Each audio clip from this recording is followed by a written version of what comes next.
whence cometh my help. Alam nyo, itong verse na ito, kung babasahin mo, before going to the next verse, ay ang nakalagay dyan ay kama, di ba? Which is, ibig sabihin, continuation yung susunod na praise. But from another version of this scripture, actually, period na yung nakalagay dyan. Na ganitong pagkasulat sa God's Word translation.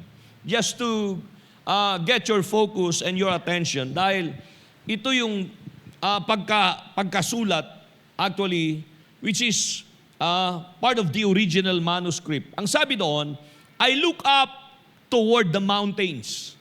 Period yun, ang kasunod. Then it followed with this praise, where can I find help? So sa King James Version, period lang yung nakalagay doon, di ba? Sa dulo. But in many other translations sa verse na ito, actually the last praise is a separate praise doon sa nauna. Na ito ay mistulang tanong ni Salmista, from whence cometh my help? Sa Tagalog, ititingin ko ang aking mga mata sa mga bundok. Saan baga? Yan ang tanong doon eh. Saan baga? Saan baga manggagaling ang aking saklolo? So, ang aking bang saklolo ay saan manggagaling? Yan ang sa isang translation naman sa Tagalog. And then in verse 2, as we read on, my help. Sabihin natin lahat, my help. Do you need help? Speaking of help, yan ang kailangan ngayon, pinag-uusapan eh. At minsan, hindi na lang pinag-uusapan, pinag-aawayan nga eh. Ayuda na nga, pinag-aawayan pa eh. Ang lahat ay magsabing amen. So ang sabi rito, my help. Anong sabi doon? Comes or cometh from the Lord. Wow. Which made heaven and earth. Ang saklolo o ang tulong sa akin ay nanggagaling sa Panginoon na gumagawa o gumawa ng langit at lupa. Pagpalain nawa ng Diyos ang pagkabasa ng kanyang mga salita. Palakpakan nga natin ang ating Panginoon. Lord, salamat sa mga salita mo. Pinagpala mo na ito at pagpalain mo muli ang bawat isa. Patuloy mong katagpuin ang bawat pangangailangan. Kaunawang siyang maitaas at maluwalhati sa bahaging ito ng aming gawain. Pangangaral ng iyong mga salita. Sa pangalan ni Jesus. And all God's people say in Jesus' name. Nais kong dalhin sa inyo ngayon ang mga salita ng Diyos na binigyan ko ng simpleng pamagat na nagsasabing, ang Panginoon na tumutulong sa akin. Kung ipe-personal mo, ang Panginoon na tumutulong or the Lord who helps. Sabihin nga natin lahat, the Lord who helps. O ang Panginoon na tumutulong. Pagpalain tayo ng Diyos, makakaupo na po kayo. Gusto kong simulan ang mensahe ngayong umaga sa simpleng tanong na gusto kong itanong sa bawat isa sa atin. And this question is this: when you have a problem, when you have a need, where do you run?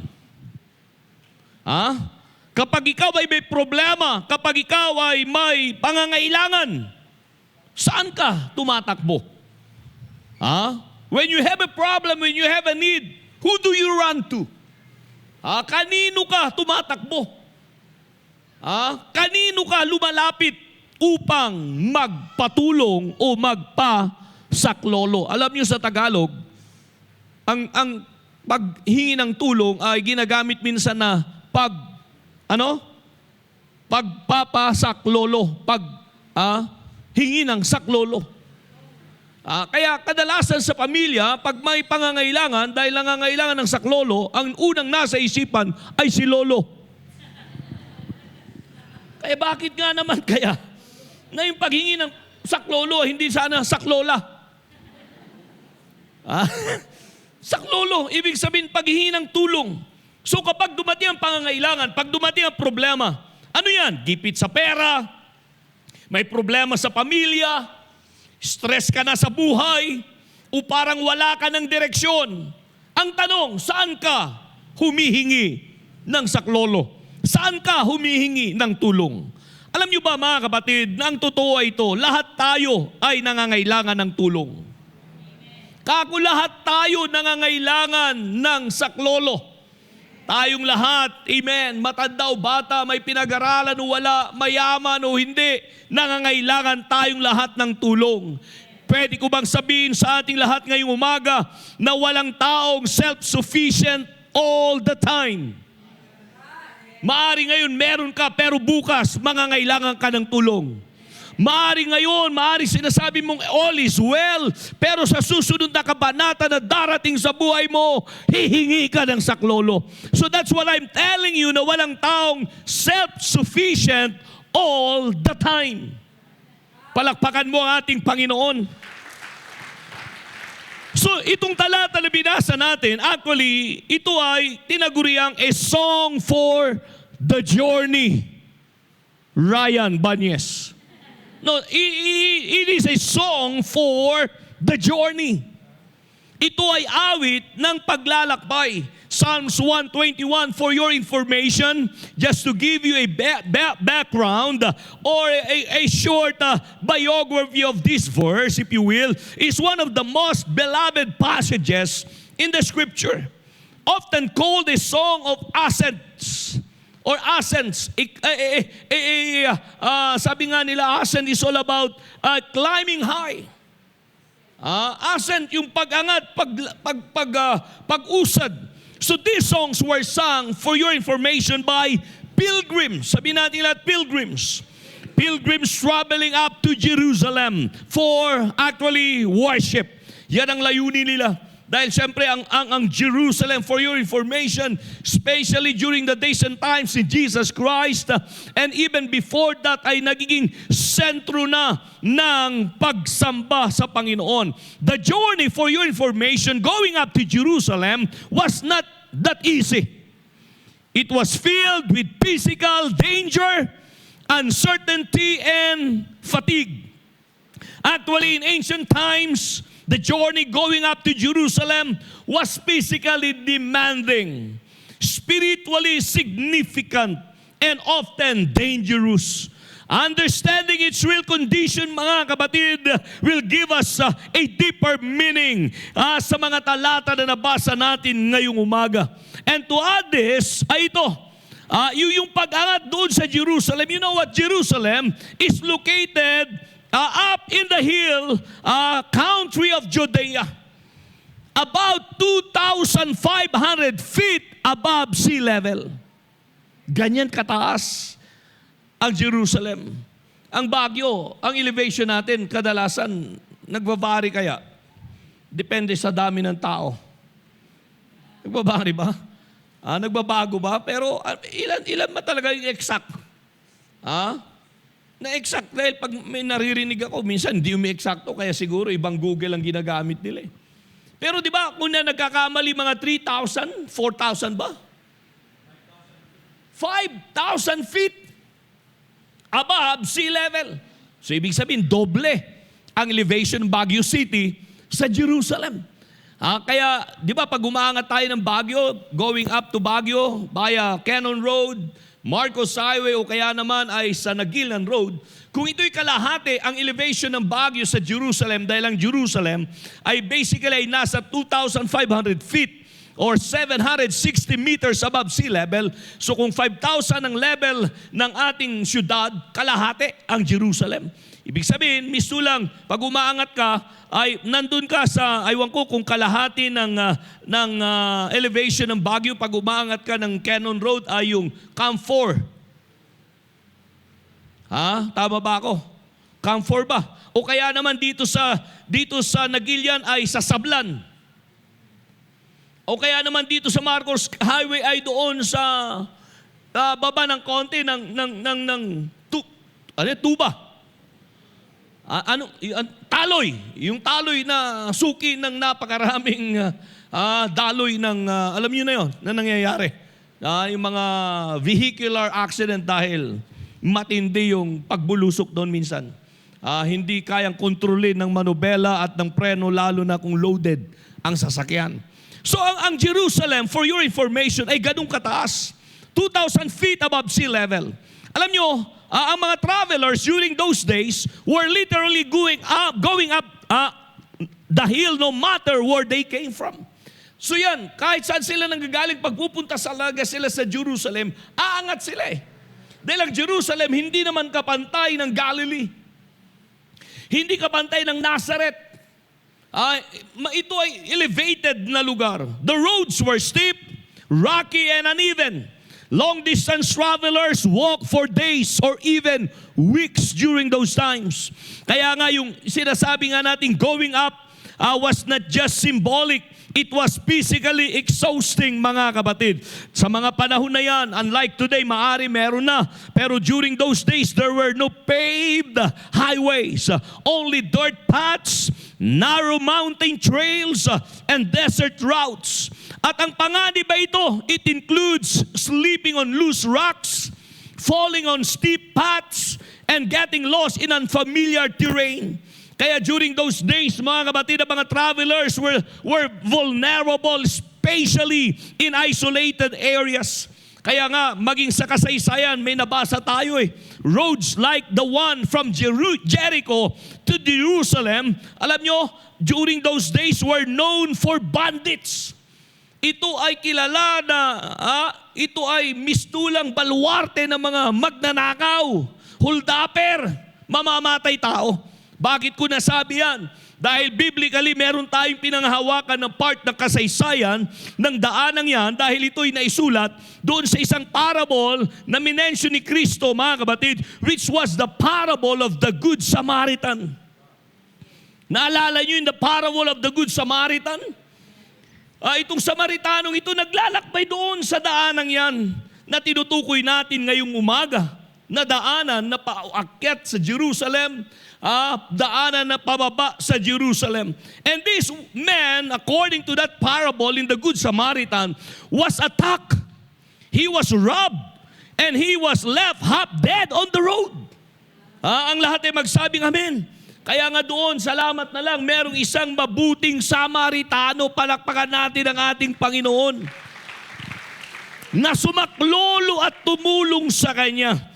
At ang kwentong yan, mga kapatid, was not a fiction. It reflected the real danger travelers faced during those days.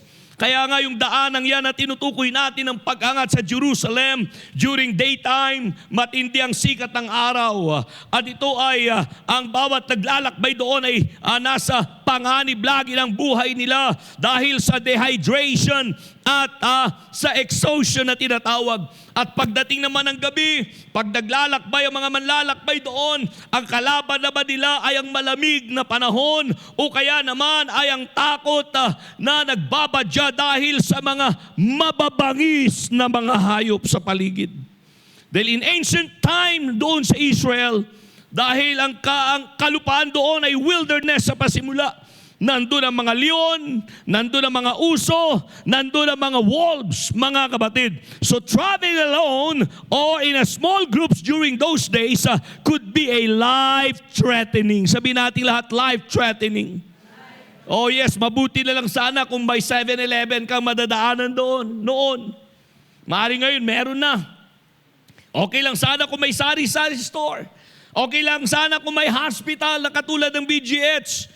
Okay lang sana, pero during those days, ang mga travelers, they need to carry their own food and water. They need to depend on wells or occasional inns. And they need, above all else, trust God for His provisions. Palakpakan natin ang ating Panginoon. So ipinakita ko sa inyo, tinilatag ang unawang yan para makarelate tayo sa mga talatang binasa natin sa Salmo 121, talatang 1 hanggang 2. Pastor, ano ba yung 121? Naalala ko, mag-post ako ng konti ha. Mga young people ngayon, di na alam, ano ba yung 121? Dahil ang bilang nyo, 1, 2, 3, 4, 5, 6 eh. Pero yung mga sinaunang tao rito, alam nyo yung 121. May mga sinauna pa ba rito? Magparamdam kayo, palakpak sa Panginoon. So itong 121, Psalms 121, hanggang sa pinakahuling talata, maunawaan nyo ngayon, makaka-relate tayo sa mga binanggit dito ni Salmista. These Psalms, for your information, mga kapatid, speaks not only to ancient travelers, but are you ready for this? But to anyone, sabihin natin lahat, to anyone, navigating life's difficult paths. Yes, hallelujah. Maging tayo ngayon, maaring wala na tayo doon. Ang Jerusalem, wala na sa ganung literal na atmosphere, paakyat at pababa doon. But mga kapatid, ang buhay ay mistulang ganun pa rin sa mundong ating ginagalawan. Kaya sabi ko nga sa inyo, yes, this is not just for the ancient travelers, but for us all, navigating the difficulties, hallelujah, na tinatahak natin sa mundong ginagalawan. And it also answers the universal question, and the question is this: where does my help come from? Saan ba talaga pwedeng manggaling ang aking tulong? Alam nyo mga kapatid, ang binasa natin ay mistulang katanungan din ng marami ngayon. Ang lahat ay magsabing amen. Paano kaya tayo makakasurvive? Paano kaya tayo mauusad ngayon? Ano kaya ang bukas? Meron pa bang pag-asa? Makapag-aasawa pa ba ako? Makikita ko pa ba yung anak ko? Hello? Makakapagtapos pa kaya ang anak ko sa pag-aaral? Kumusta na lang kaya ang takbo ng pamilya? So ang tanong, kanino tayo hihingi ng tulong? Yan bang katanungan natin? Gusto mo bang maintindihan ang unawa sa mga salita ng Diyos? Ang Diyos ay hindi lang option na tumulong. Siya ang tunay at ultimate source ng totoong tulong. Come on, join your hands. Ang Diyos hindi po siya option 1 or option 2 pag may pangangailangan ka. But for your information, He is the ultimate. Sabihin natin ultimate. He is your greatest help. Hallelujah. Na pwede mong tawagan, na pwede mong takbuhan, na pwede kang humingi ng saklolo. Alam nyo mga kapatid, kung pag-usapan natin ngayon, lahat ng tao, ang isip nila, ayuda.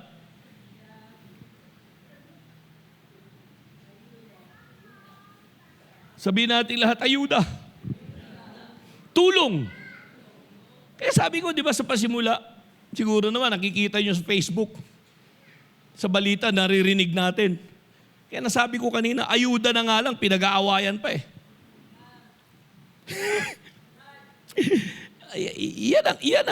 yan ang effect, yan ang epekto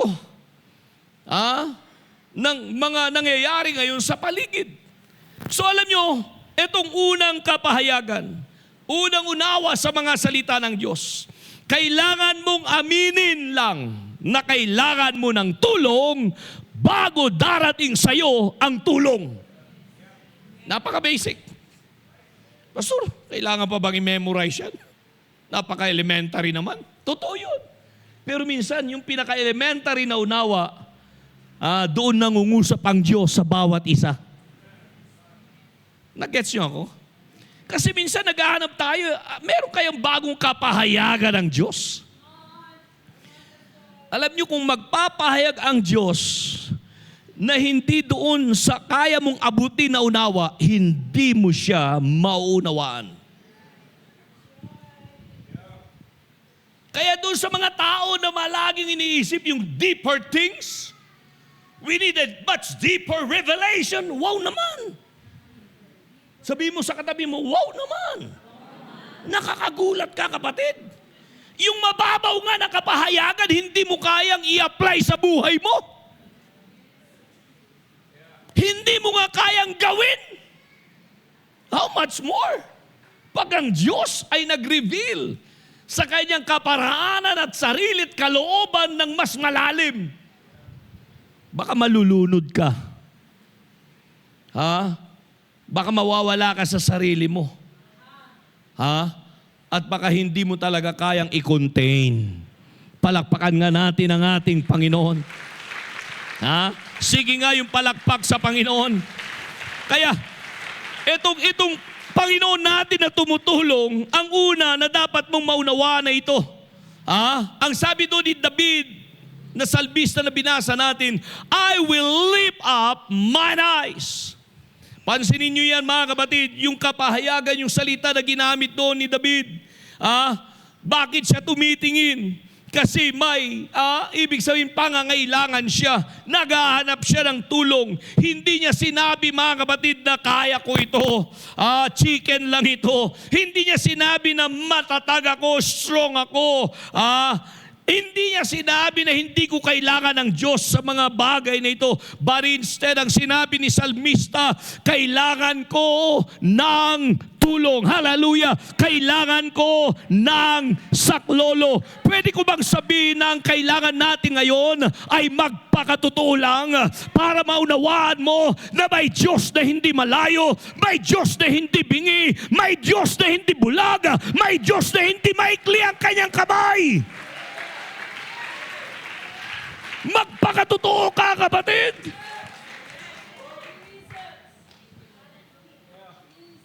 Kadalasan kasi marami sa atin mapagbalat kayo eh. Para yung awit niya, sino ba maawit nun? Si Rico J? Balat kayo lahat. Ibig sabihin, kulang tayo ng tapang, kulang tayo ng lakas ng loob na tanggapin ang katotohanan na kailangan mo ng tulong. Ibig sabihin, kailangan mo ng saklolo.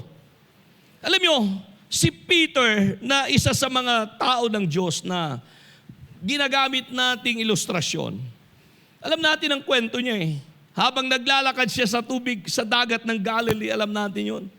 Dahil nung nakita niya si Kristo na naglalakad sa karagatan ng Galilee, nagulat siya dahil akala nila sa simula, si Sister Andrea multo. Pero sabi ng Panginoon, ang gwapo naman ng multo na ito. Pero hindi niya sinabi yon. Pero ang sabi niya, okay, ako nga ito. Maghunos dili kayo, kumalma kayo. Dahil mistulang natakot ng mga alagad. Pero nung nagpakilala ang Panginoon na siya yon, si Pedro ang unang sumalo sa usapan. Anong sabi ni Pedro? Lord, kung ikaw yan, tawagin mo nga ako para samahan kita na mag-swimming. No! Samahan kitang lumakad sa dagat na ito ng Galilee. Dahil si Pedro, professional na mangingisda eh. Alam niya kung gaano kalalim ang Sea of Galilee. Alam niya ang bawat pagkilos ng dagat sa panahon ng kabilugan ng buwan at sa panahon na madilim ang paligid. Mistulang alam na ni Peter ang sukat, ang haba, ang luang, ang lalim ng dagat ng Galilee. Lumaki siya diyan sa ganung kabuhayan. Pero wala pa siyang nakita sa buong buhay niya na naglalakad na nilalang sa ibabaw ng dagat ng Galilee. Kaya para kay Peter, wow! This is something. Ano yung something sa isang English? This is adventure. Naalala ko tuloy yung word na adventure eh. Nung lumindol, mga kapatid, way back 1990. 1990 ba nung lumindol dito sa Baguio? Si nanay at tatay Potensiano na mababait nating mga lolo at lola ng kapitbahay natin dito sa gilid ng simbahan natin, dyan sa likod. Nang nakatira na dyan ay mga apo-apo niya na halos hindi na sila nakakilala sa atin.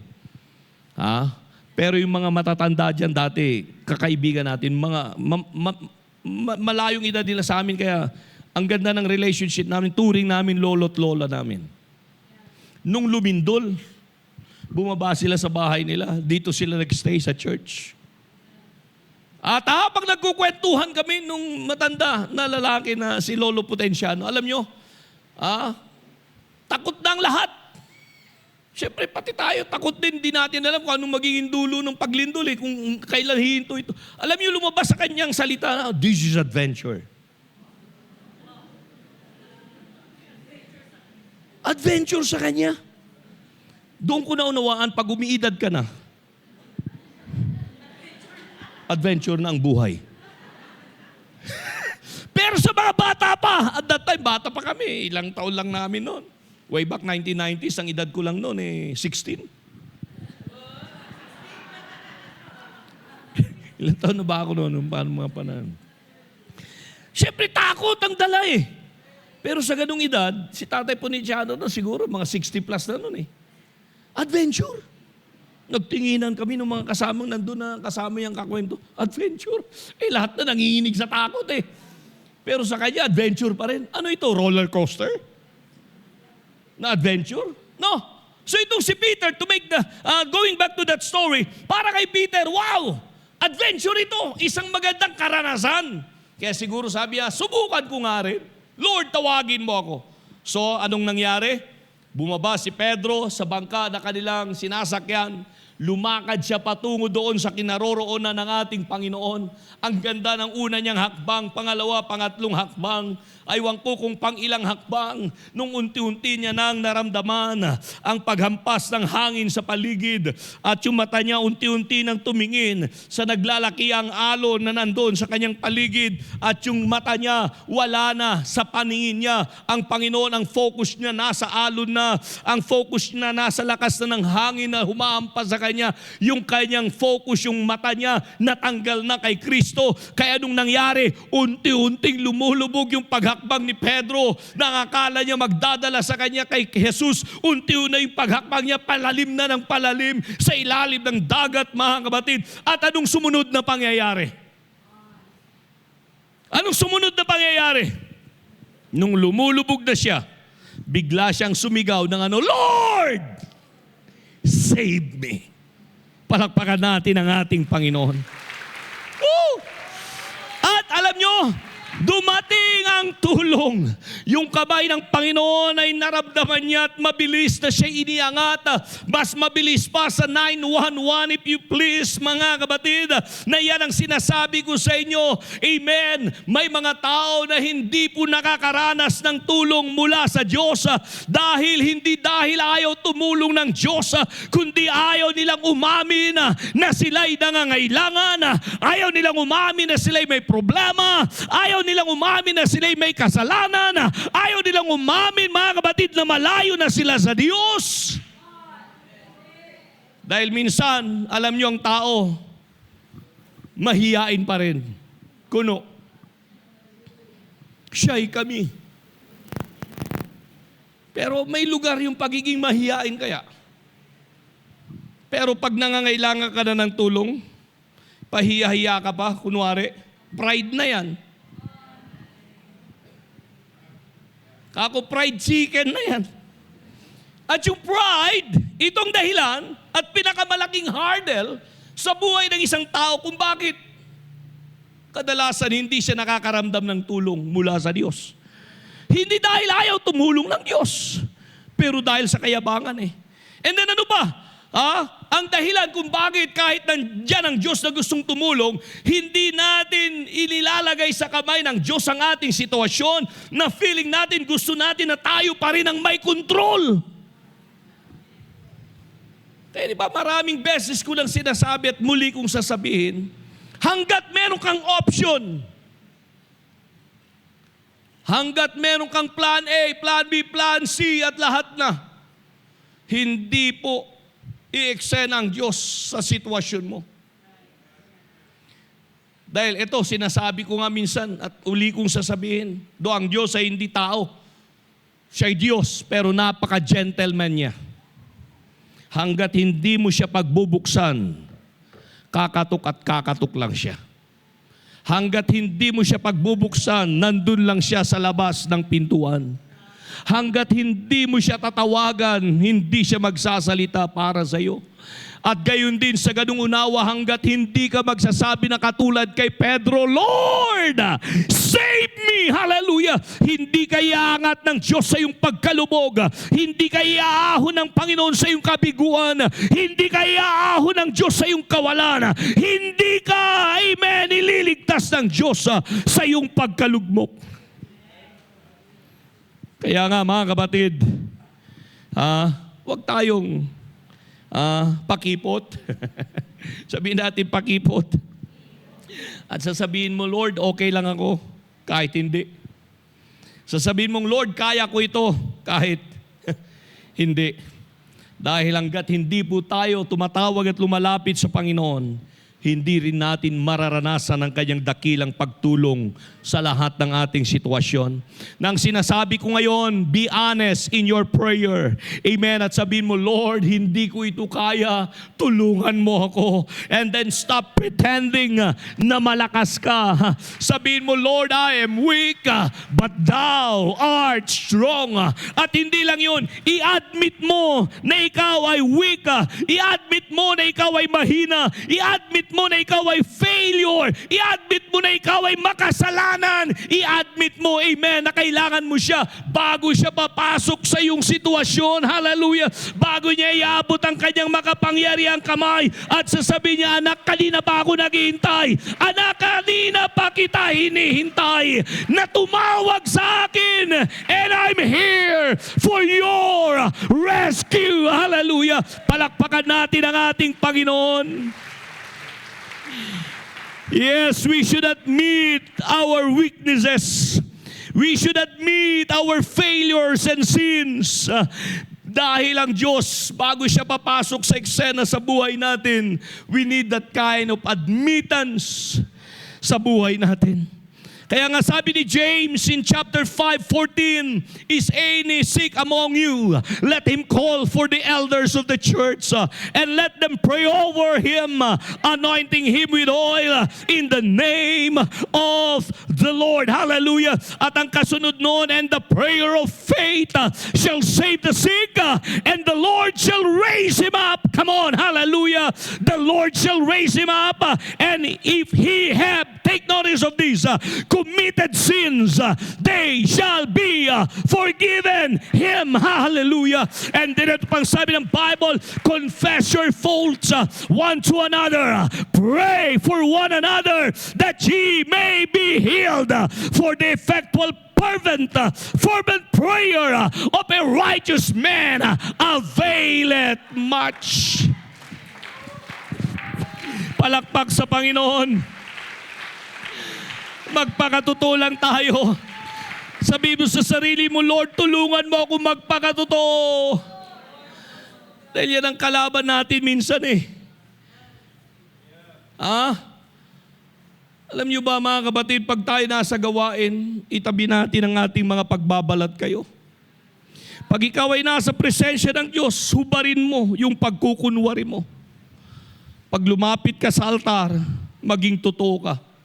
Dahil doon mo lang mararamdaman ang tulong at pagkilos ng Panginoon na siyang magliligtas sa iyo, sa iyong sitwasyon at pangangailangan. Kaya nung sabi ni John sa 1 John 1:9, if we confess our sins, He is faithful and just to forgive us our sins and to cleanse us from all unrighteousness. Oh yes!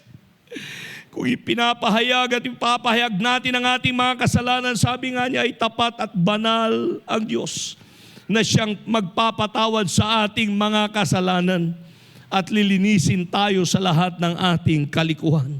Palakpakan nga natin ang ating Panginoon. So ang sinasabi ko ngayong umaga, ang tulong ng Diyos ay nagsisimula sa pag-amin. Sabihin natin lahat, pag-amin. Hindi yung pag-amen. Ang kailangan natin ay pag-amin. Kaya di ba meron tayong ginagamit noon ng mga pabiro na salita sa kaibigan, umamin ka na. O kaya aminin. Sabihin natin lahat, aminin. Handa ba tayong umamin at aminin na kailangan natin ng Diyos? Dahil doon nagsisimula sa pag-amin. Pag-amin ng pag-amin ng kahinaan, pag-amin ng kakulangan, pag-amin ng kawalan, at pag-amin ng kasalanan bago darating ang totoong tulong mula sa makapangyarihang kamay ng Diyos. Palakpakan natin ang ating Panginoon. Yung palakpak sa Panginoon. Oh yes! So, nariyan ang Panginoon handang tumulong dahil ang tunay na source ng tulong ay nasa Kanya lang. Kaya ang sumunod na kabanata nung sabi doon, nung sinabi ni David, from whence cometh my help? Kanino ba manggagaling ang tulong ko? Siya rin ang sumagot, Dahil binigyan siya ng Diyos ng unawa at kapahayagan. Alam niyo ba, minsan yung tanong natin, nandyan din sa iyo yung sagot? Narinig niyo ako? Naghahanap tayo ng sagot sa tanong natin, but basically, yung sagot sa tanong mo, nasa iyo na. Alam mo yun. Sabihin mo, alam na this. Pero nagmamaang-maangan pa tayo eh. Pero yung sagot sa napakarami nating mga tanong kadalasan, narinig mo na sa mga mensaheng ipinangaral dito. Narinig mo na sa mga pagtuturong itinuro dito. Narinig mo na sa mga pangangaral at pagtuturo na dinaluhan mo ng mga AMD conference, LM conference, youth conference, and lahat ng mga conferences. Kaya mistulang, di ba? Sabi nga natin minsan, sinasabi natin, bugbog sarado na tayo sa mga conferences at pangangaral. At salamat, nandyan pa rin. Kahit umaaray tayo, pero kailangan natin eh. So ito hindi na bago. Sabihin natin, hindi na bago. Actually, that's what Ecclesiastes said. There's nothing new under the sun. Walang bago. Kahit mensahe nga eh. Nandiyo ba kayo? Kahit mensahe nga eh. Kami mga mangangaral, ito ipinapangaral ko, ipinangaral na ng maraming beses. Yung ipinapangaral nila, ipinangaral ko rin na rin ng maraming beses. Ang kadalasan, yung title lang ang binabago. Pero yung buod ng mensahe, iisa. At yung dulo ng mensahe, sa altar pa rin, iisa. Dahil iisa in the sense na, tulong, Lord, tulong. God, saklolo, Panginoon, saklolo. Come on, palakpak sa Panginoon. Oh yes, kaya itong si David, nung nagtanong siya sa unang talata, from whence cometh my help? Kanino ba manggagaling ang aking tulong? Ang tanong sa sagot, ang sagot sa tanong niya ay ito. Siya rin ang nagsabi, my help comes from the Lord. Woo! Come on now, palakpak sa Panginoon. Malinaw ang sinabi ni Salmista, ang tulong ko'y magmumula, ang saklolo ko'y magmumula sa Panginoon. Hindi niya sinabi na ang aking saklolo, ang tulong ko ay manggagaling sa aking kaibigan. Maraming kaibigan, lalo na pag may pera ka sa bulsa, nadaragdagan ng kaibigan. Pag nasa tugatog ka ng tagumpay, dumadami ang kaibigan. Hello? Pero, alam nyo na yon, may mga kaibigan na kaibigan lang pag meron ka. Kaibigan lang pag sagana ka. Kaibigan lang, pag meron silang makukuha sa'yo. Totoo ba yung sinasabi ko? Ang mga kausap ko ba ngayon ay may mga kaibigan? Taas nga ang kamay. Meron ka bang kaibigan? Ngayon, habang nakaupo ka dyan, sino yung mga naglalaro sa isipan mo na kaibigan? Ang tanong, totoo ba sila?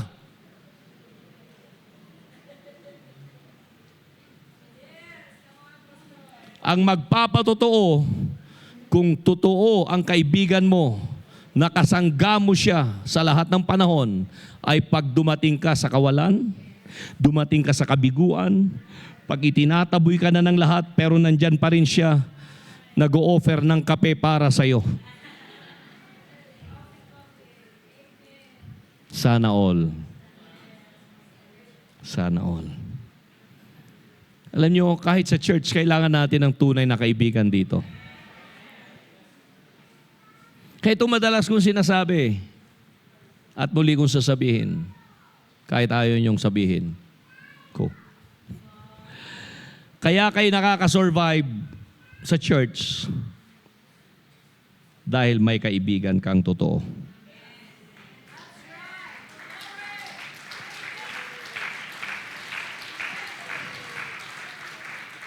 Idinagdag ko yung totoo, yung kaibigang totoo. Hindi yung kaibigan na mangungutang sa'yo.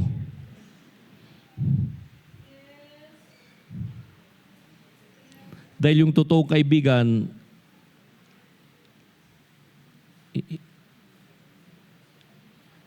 magugulat kayo pag sinabi ko ito. Hindi mananamantala.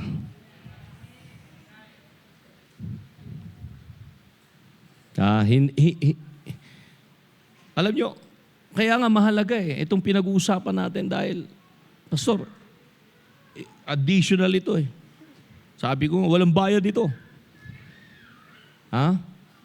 Dahil totoo yan. Kahit mananampalataya na tayo, aminin natin. Kailangan pa rin natin ng tunay na kaibigan na isang mananampalataya rin. Yes, we are all brothers and sisters.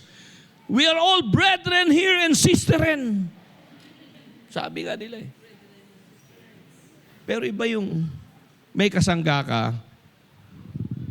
na kapatid sa Panginoon. Kaya natutuwa ako, mag-post ako ng konti Natutuwa ako yung mga tatay.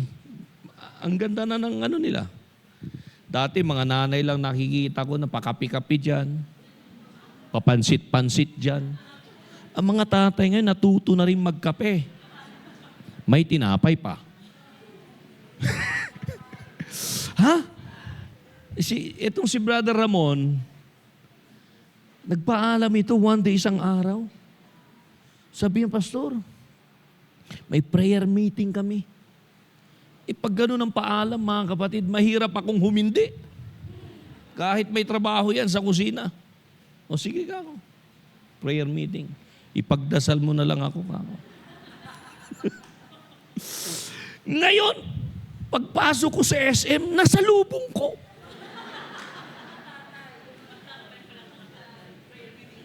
Nagulat sila.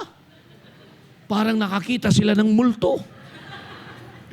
Hinihintay ko na katulad ni Pedro sasabihin niya, Pastor, tawagin mo ako.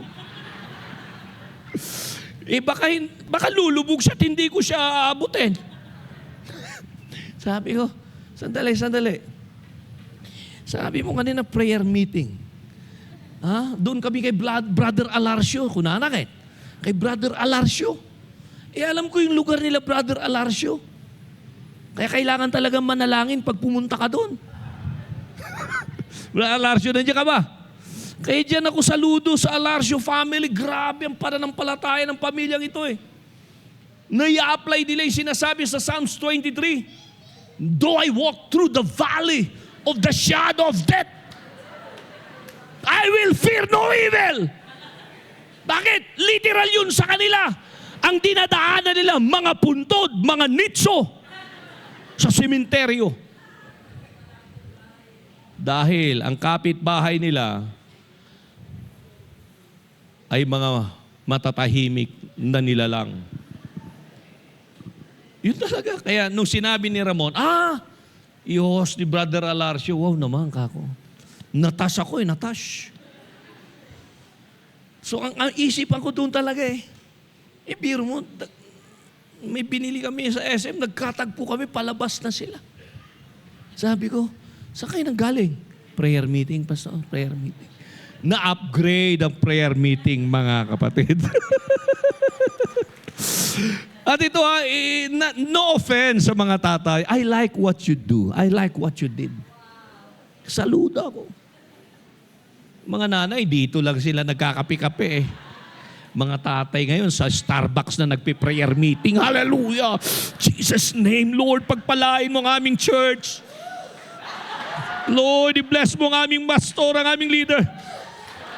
Lord, grabing prayer meeting yan. And mga kapatid, I'm telling you, sinasagot ng Diyos yung ganung mga prayer din kaya. Totoo ba, pastor? Ano sa palagay nyo? Pero ibig sabihin, mga kapatid, wow, I commend you all. Dahil that's the way to develop that kind of friendship in the body of Christ. Kaya, magbabackslide ka pa ba kung meron kang totoong kaibigan sa simbahan? Magbabackslide ka kung lahat ng tao rito mangungutang sa'yo. at hindi nagbabayad. Pero pag may totoo kang kaibigan, kahit na maaaring iba, aminin natin, hindi lahat kabalahibo natin dito. Yung iba nga, walang balahibo eh. Ibig sabihin, walang pakialam eh. Pero dahil may kaibigan ka, may totoo ka na kapatid sa Panginoon na talagang, alam mo yun, iba, yes, sasabihin mo, Lord, hallelujah, magpapatuloy ako dahil I know somebody is praying for me. I know somebody, Panginoon, he or she really cares for my soul. Palakpakan natin ang ating Panginoon. Pero bago ako magpatuloy sa mensahe, babalik na ako doon. Please lang, tawagin nyo naman ako pag Starbucks ang prayer meeting. Hallelujah. Palakpakan natin ang ating Panginoon. Sige, palakpak sa Panginoon. So hindi sinabi ni David, my help comes from my money, my help comes from my job, my help comes from my source or my money in the bank. Mga kapatid, hindi yun eh. Hindi niya sinabi ng aking tulong ay galing sa aking kaibigan, sa pamilya, sa pera ko, o sa sarili ko. Pero sinabi niya, my help comes from the Lord. Palakpakan natin ang ating Panginoon. Oh, hallelujah. Sige, palakpak sa Panginoon. At alam niyo mga kapatid, bago ako magtapos, ito nais kong ilagay sa inyong isipan, sa inyong mga puso. Na katulad ni David, nung siya'y humarap kay Goliath, alam natin, napaka-basic ng kwentong yan. Si David, hindi siya umasa sa kanyang armor o sa kanyang mga sandata, maging sa kanyang naging training, maging sa maaring naaral niya na strategy o kaya doon sa kasuotan ni Haring Saul. No. Nung kaharap niya na itong si Goliath, alam natin ang sabi niya, this battle belongs to the Lord. This battle is not mine, it's the Lord. Ang ibig sabihin niyan, umasa siya ng tulong sa Panginoon. Ang Panginoon ang kanyang naging kalakasan, ang Panginoon ang kanyang naging kalasag, ang Panginoon ang kanyang naging saklolo. Palakpakan natin ang ating Panginoon. Alam niyo mga kapatid, sa panahon natin ngayon, sabihin natin lahat, ngayon, sa panahon natin ngayon, ang tulong ay kailangan natin at ang source ng totoong tulong ay sa Panginoon. Sa buhay na ito, marami tayong mga sinasabi nating sources ng tulong. Yes, nandiyan ang pera pag may pera ka pa. Nandiyan ang connection, pero hindi laging available. Nandiyan ang talino, pero may limit ang talino. Nandiyan ang sarili, pero kadalasan napapagod. Pero ito magandang balita, kapag ikaw ay naka-anchor sa makapangyariang Diyos na buhay. And don't forget our theme for this year, anchored. Nakaangkla ka ba? Nakaangkla ka ba? Ang pananampalataya mo ba'y nakaangkla sa Panginoon? Kapatid, siguraduhin natin na yung angkla natin nakakapit sa mga salita ng Panginoon. Nakakapit sa mga pangako ng Diyos at lalo na nakakapit sa makapangyariang kamay ng Panginoon. Hindi sa pera, hindi sa connection, hindi sa talino, hindi sa sarili. Kailangan natin ito. Pero dapat tayo naka-anchor sa Panginoon. Dahil kapag yung mga tinukoy ko ang ating pinaka-anchor, ito'y nawawala, ito'y naglalaho na parang bula, at eventually babagsak ang mundo mo. Pero pag ikaw ay naka-anchor sa Panginoon na siyang source ng lahat, magbago man ang lahat, itakwil ka man ng mga kaibigan na sinasabi mo, mauubos man ang resources mo o resources mo, mga ipon mo, ano pa, pero nakakatiyak ka, amen, sa tulong ng Panginoon na darating. Tayong lahat ay tumayo. Tayong lahat ay tumayo. Alam nyo, sa panahon natin ngayon, may mga taong may pera, pero walang peace of mind. May trabaho, pero depressed. May sinasabi nilang tagumpay, but they are empty inside. Dahil bakit? Maling source ang kanilang inaasahan. Yung angkla nila, yung anchor nila, iba ang kinapitan. Hindi ko po sinasabing hindi mahalaga ang mga ito. Lalo na ngayon, kailangan natin ng ayuda na pinansyal, ayuda na material. Kailangan natin ng ayuda na trabaho. Kailangan natin ng lahat ng yan.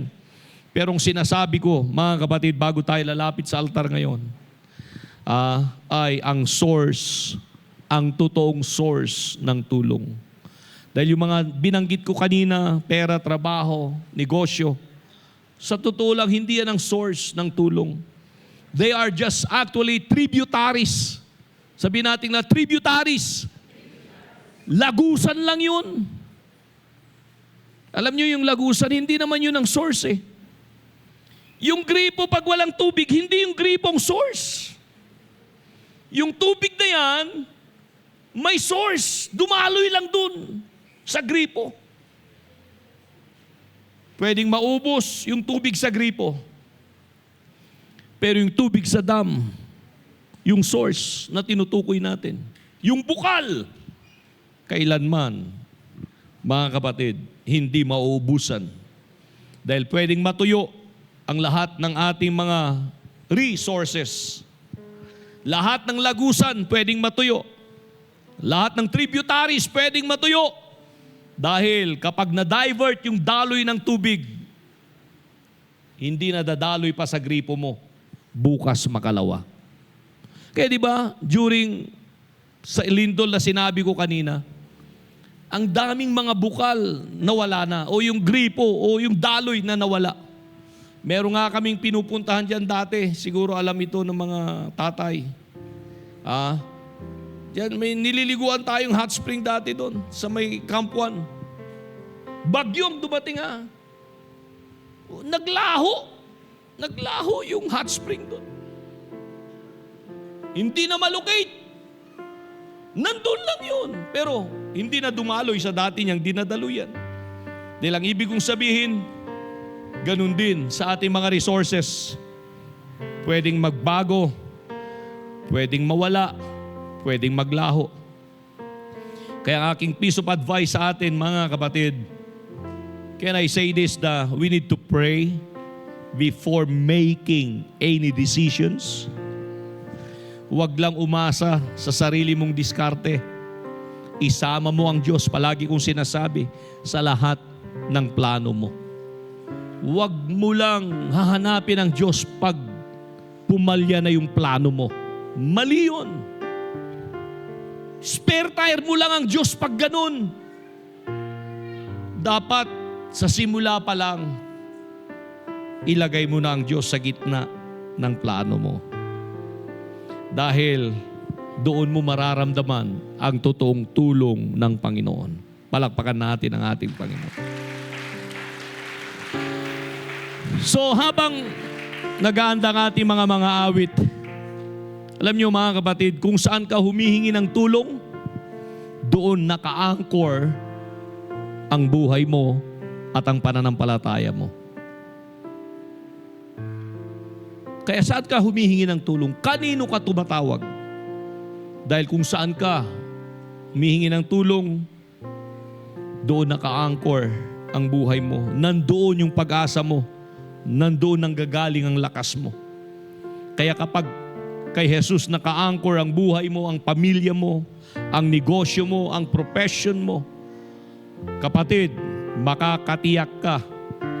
Kako makakatiyak ka ng dakilang tulong lagi na kahit sa gitna pa ng unos at bagyo na darating sa mundong ito, may tulong na darating. Hindi na bago ang nangyayari ngayon. Napagdaanan na ito ng maraming pagkakataon. May pandemya tayong pinagdaanan, kailan lang na nangyari. Ngayon, panibagong pandemya na mistulang kakaiba. Pero pwede ko bang sabihin sa inyo na ang Diyos hindi nagbabago hanggang ngayon? Na yung Diyos na tumulong sa atin during pandemya na nagdaan, siya pa rin yung Diyos na handang tumulong sa atin sa kasalukuyan na ating pinagdaraanan. Pastor, hindi ka ba natatakot? Hindi ka ba nag-aalala? Kayo lang?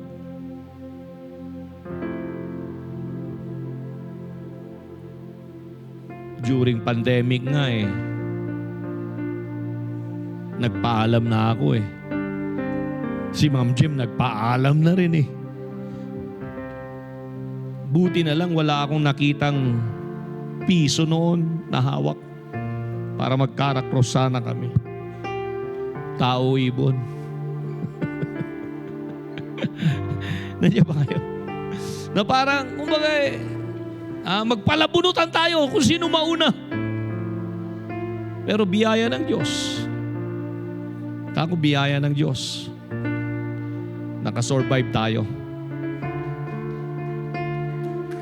Nakasurvive tayo. Yes, maraming naapektuhan. Maraming lumuha, again, di na natin babalikan ang lahat ng yun. But that same God who made a way then is the same God who can make a way now. Oh yes, mga kapatid. Affected tayo. Tinitignan natin madalas tumaas na naman. Pagtaas na naman. Maramdaman natin kaya. Nararamdaman natin ang epekto. Pero salamat sa kapayapaan ng Panginoon.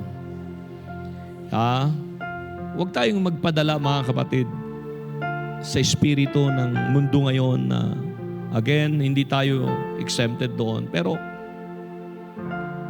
huwag tayong masyadong magpapadala na to the point na parang wala tayong pag-asa.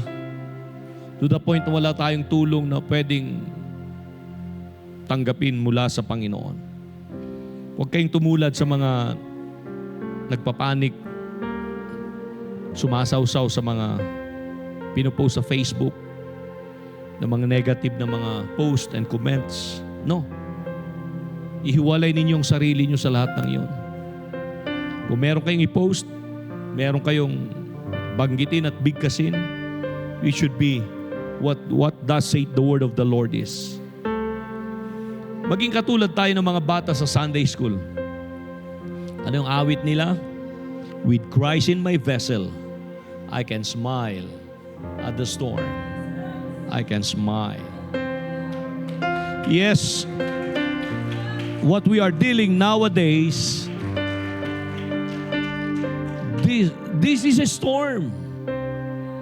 Financial storm, sabi nga nila, economic storm. Nung nakaraan, it's all about health issue, physical storm na sinasabi regarding sa health. But ito, affected ang lahat.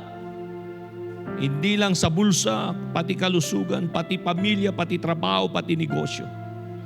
But can we sing that song in our mind, Lord, give me that peace of God that passeth all understanding.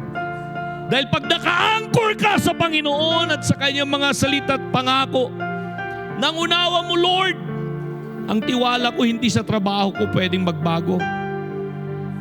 Pwede akong ma-layoff, Lord, pero ang tiwala ko nasa iyo.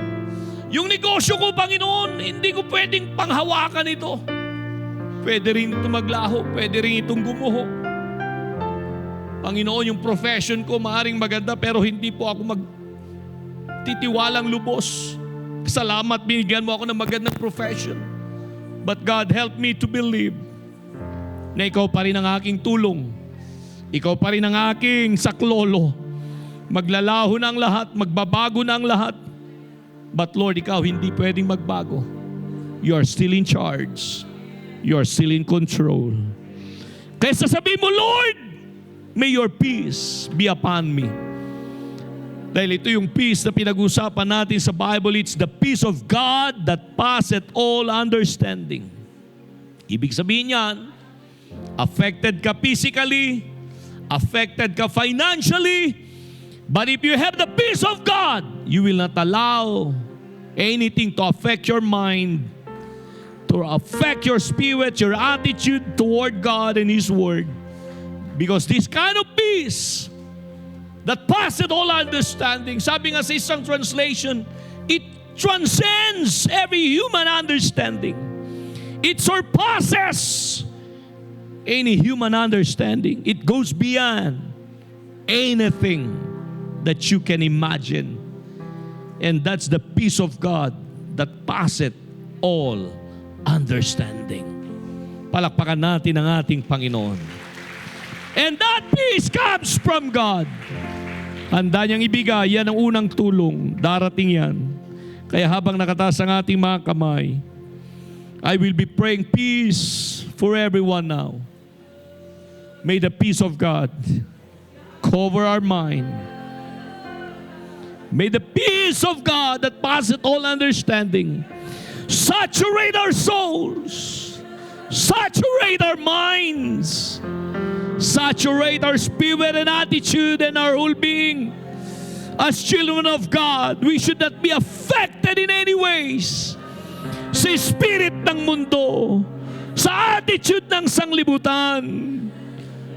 But we should be, amen, hallelujah, covered by the blood that gives us strength, and with the peace of God that passeth all understanding.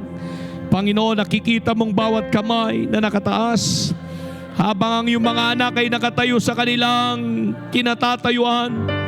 Bago po kami lalapit sa altar ngayon, itinataas namin ang aming mga kamay. And Lord, nakikita mong bawat kamay ngayon. Alam mong bawat pinagdaraanan ng iyong mga anak, hindi po kami exempted sa kahirapang nangyayari sa mundo. Hindi kami exempted, Panginoon. Lord, sa nangyayari, Panginoon, effect ng economic crisis sa mundo aming ginagalawan. Panginoon, alam mo ito, hindi kami exempted. Ramdam namin ang pagtaas ng bilihin.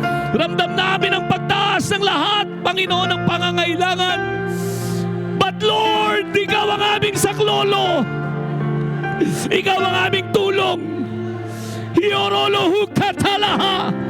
And by the authority of the Word of God, by the power of the name of Jesus, I declare peace.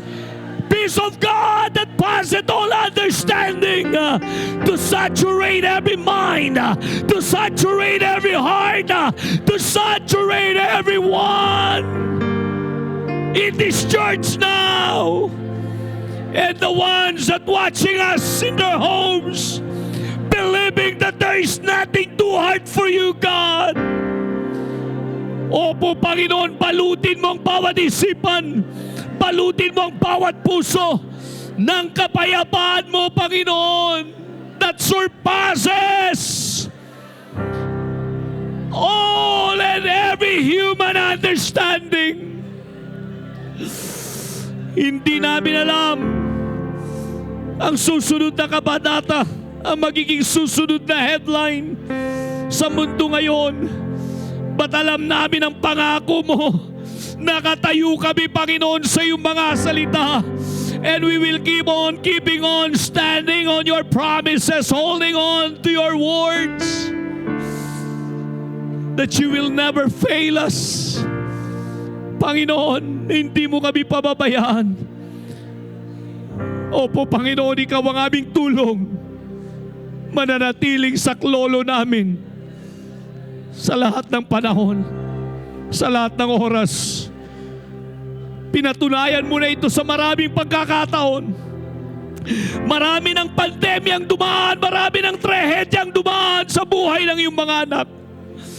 But still, God, you prove yourself, you showed yourself, Panginoon, that you're still the one in charge and the one in control.